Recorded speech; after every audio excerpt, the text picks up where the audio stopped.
நீங்கள் கேட்டுக்கொண்டிருப்பது HelpAge India Thamaraikulam முதியோர் கிராமத்தில் இருந்து ஒலிக்கும் கடல்வாணி. இந்த நிகழ்ச்சி மூத்த குடிமக்கள் தயாரித்து வழங்கும் அனுபவம். நிகழ்ச்சியை தொகுத்து வழங்குபவர்கள் national institute of social defence, ministry of social justice and empowerment, government of India மற்றும் மீடியா ஃபார் கம்யூனிட்டி ஃபவுண்டேஷன். நிகழ்ச்சியின் கருத்தாக்கம் national coordinator Thiru doctor R Sridhar, principal coordinator Thiru Alok Verma, project coordinator miss Kausalya, miss Sai Sudha, miss Pooja Murada. மேலும் ஹெல்பேஜ் இந்தியா கடலூர் ப்ராஜெக்ட் தலைவர் Thiru Venugopal Ramalingam, HelpAge India Cuddalore இயக்குனர் doctor Thiru Sathyababu மற்றும் Kadalvani radio technical person Thiru Manojkumar.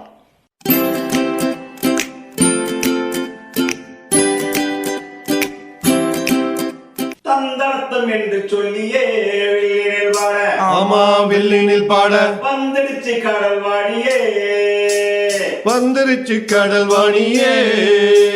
நல்ல நல்ல கருத்துக்களா நாங்களும் தினமும் பாட, நாங்களும் தினமும் பாட, சொல்ல வந்த கருத்துக்களா நீங்களும் தினமும் கேட்க, நீங்களும் தினமும் கேட்க. வந்துடுச்சு கடல்வாணியே, வந்துருச்சு கடல்வாணியே.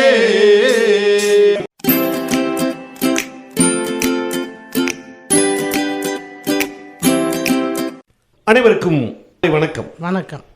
இந்த அனுபவ நிகழ்ச்சியின் மூலமாக முதியோர்களின் அனுபவத்தை பற்றி வரக்கூடிய ஜெனரேஷன், வரக்கூடிய குழந்தைகளுக்கும் பெரியோர்களுக்கும் இவருடைய அனுபவத்தை பகிர்ந்து கொள்ளும் விதத்தில் இந்த அனுபவ நிகழ்ச்சியை நம்முடைய பூங்காவனம் பாட்டி நல்ல அனுபவமிக்க, நல்ல சரியான சமையல் செய்யக்கூடிய, அவர்கள் குடும்பத்தை இந்த சமையல் மூலமாக சந்தோஷப்படுத்தி இன்று நிம்மதியாக ஓய்வெடுத்துக் கொண்டிருக்கக்கூடிய நம்முடைய பூங்காவனம் பாட்டியவர்கள் இப்பொழுது சமைக்க இருக்கின்ற ரெடிமேட் மிளகாய் பொடிக்கும் அல்லது சாம்பார் பொடிக்கும் அவர்கள் தன்னுடைய கையினாலே தயார் பண்ணக்கூடிய சாம்பார் பொடியை பற்றி வித்தியாசங்களை இங்கே கூறவிருக்கின்றார்கள். நம்முடைய கால ஓட்டத்தில் வேலை பளுவின் காரணமாக நாம் இந்த உணவிற்கு முக்கியத்துவம் கொடுப்பதில்லை.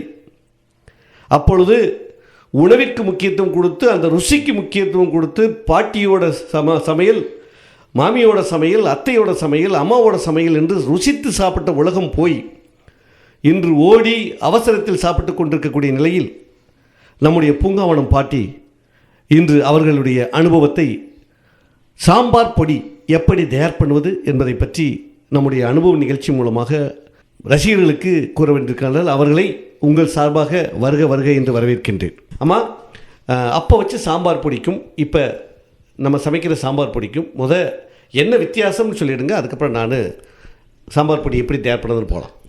அது முதல்ல பயிரை வேக போட்டு போடுறாங்க. பயிரை கழுவிட்டு வேக போட்டு அதோட கூட வெங்காயம் தக்காளி எல்லாம் போட்டு கொஞ்சம் நல்லா கொதிக்கிட்டுன்னு காய் எடுத்து போட்டு மிளகாத்தூளை போட்டு புளியை ஊற்றி இறக்கிடுறாங்க தாளித்து. அப்படிலாம் செய்யக்கூடாது.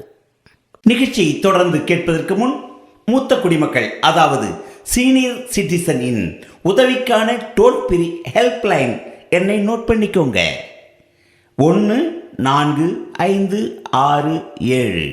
இந்த டோல் ஃப்ரீ எண் காலை 8 மணியிலிருந்து இரவு 8 மணி வரை செயல்படும். மூத்த குடிமக்களின் உதவி மற்றும் ஆதரவிற்காக இப்போ அனுபவ நிகழ்ச்சி தொடர்ந்து கேட்கலாம்.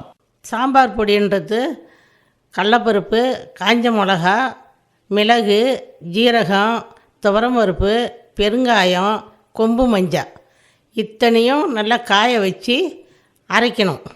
அரைச்சி மிக்சியில் கூட அரைச்சிக்கலாம். காய வச்சு வறுத்து அரைக்கணுமா இல்லை காய வச்சு அரைச்சிடணுமா? வறுத்து அரைக்கணும் சார். வறுத்து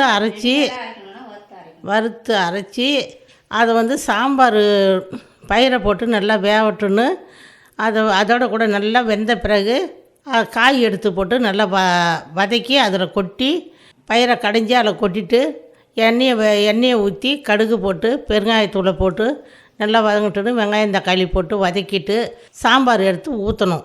ஊற்றி அதில் இந்த சாம்பார் கொதிக்கிட்டுன்னு இந்த 4 ஸ்பூன் 3 ஸ்பூனு எடுத்து 4 அல்லது 3 எத்தனை பேர் இருக்காமா 4 அல்லது 3 கரண்டி ஸ்பூனால் அள்ளி போட்டு நல்லா கொதிக்க வச்சு இறக்கும்போது கருவேப்பிலை போட்டு இறக்கிட்டோம்னா அவ்வளோ ஒரு சூப்பராக இருக்கும் சாம்பார், டேஸ்ட்டாகவும் இருக்கும். இப்போது நம்முடைய தாத்தா பாட்டிங்க இங்கே சாம்பாரை ரசித்து சாப்பிட்றாங்க. அதை வந்து 100 பேருக்கு செய்கிறாங்க சார். அதில் அம்மா அவங்க அந்த அவர்களை ரசிக்க வைப்பதற்கான வித்தைகள் என்ன அப்படிங்கிறத பற்றி நம்முடைய காமாட்சி அம்மா, அன்னதான பிரபு, நம்ம இங்கே இருக்க இவங்களுக்கெல்லாம் சமைச்சு போடுற பிரபு கடந்த 12 ஆண்டுகளாக இங்கே தன்னுடைய சம்பளம் என்று பார்க்காமல், நேரம் என்று பார்க்காமல், காலம் என்று பார்க்காமல், அவசர காலங்களிலும் வந்து இங்கே சமைத்து கொடுத்துக்கக்கூடிய நம்முடைய காமாட்சி அம்மா அவர்களை இந்த அனுபவ நிகழ்ச்சியின் சார்பாக நான் வருக என்று வரவேற்கின்றேன். இந்த சாம்பார் எப்படி எவ்வளோ டேஸ்ட்டாக வைக்கிறது அப்படிங்கிறத பற்றி அம்மா அவங்க பேசு. சாம்பார் பொடி நம்ம அரைச்சி வச்சு கொடுக்குறாங்க. அது இல்லாமல் அந்த சாம்பார் டேஸ்ட்டாக இருக்கணும்னா காஞ்ச கொத்தமல்லி, கடலைப்பயிறு, மிளகு, சீரகம், காஞ்ச மிளகா, வெந்தயம் எல்லாத்தையும் இதை எண்ணெயில் போட்டு நாங்கள் வறுத்துக்குவோம். வறுத்து அதை தனியாக பொடி பண்ணி வச்சுக்குவோம். எண்ணெய் ஊற்றி எண்ணெய், கடுகு, திரும்பி வெந்தயமும் போடணும் அந்த சாம்பாருக்கு. கடுகு, வெந்தயம் அதை போட்டு நல்லா பொரிஞ்ச பிறகு வெங்காயத்தை கொட்டி, தக்காளியை கொட்டி நல்லா வதங்கின பிறகு கத்திரிக்காய் இருந்தால் அந்த எண்ணெயில் போட்டு வதக்கிடணும். மற்ற காயாக இருந்தால் சாம்பாரில் போடலாம். கத்திரிக்காய் போட்டு அதில் வதக்கி நல்லா சாம்பார் நல்லா கொதித்து வந்தோடனே இதையெல்லாம் வறுத்து வச்சுக்கிறோம் இல்லையா, இதை மிக்சியில் போட்டு பொடி பண்ணணும். பொடி பண்ணி அது கொதித்து வரக்குள்ளே அதில் போட்டுடணும். அது போட்டு கொஞ்சோண்டு புளி ஊற்றணும். அதில் அந்த இறக்க போகல அந்த புளி முன்னாடியே ஊற்றிட்டு அந்த காய் வேகாது. இறக்க போகல அந்த புளி ஊற்றணும்னா எல்லா காயும் வெந்துடும். அது பெருங்காயம் வந்து நம்ம கேஸ் ஸ்டவ்லுக்கு சார், அது செரிக்கும், நல்லா யார் வாங்கும். தாத்தா பாட்டிங்களுக்கு வந்து அந்த பெருங்காயம் போடலன்றாங்க. 2 நாள் வட்டம் 3 நாள் வட்டம் ஒரு இது வாங்கி போடுறது. எல்லாத்துக்குமே அந்த பெருங்காயம் யூஸ் பண்ணுறது. ரசத்துக்கு, சாம்பாருக்கு, பொங்கலுக்கு எல்லாரும் சொல்றபடி பார்த்தா வயசானவர்கள் பெருங்காயத்தை எல்லா உணவிலும் கொஞ்சம் சேர்த்துக்கிட்டா அவங்களுடைய கேஸ் ட்ரபிள் எதுவுமே இருக்காது. அந்த பெருங்காயம் நிறைய போட சொல்றாங்க. ரொம்ப நன்றி. இந்த அனுபவ நிகழ்ச்சிக்கு சாம்பாரை எப்படி டேஸ்ட்டாக வைக்கிறது, அது எதெல்லாம் பண்ணினால் நம்ம சாம்பார் டேஸ்ட்டாக இருக்கும் என்பதை பற்றி பகிர்ந்து கொண்ட அம்மா காமாட்சி அம்மா அவர்களுக்கு நம் அனுபவ நிகழ்ச்சியின் சார்பாக மனமார்ந்த நன்றிகளை தெரிவித்துக் கொள்கிறோம். நன்றிம்மா.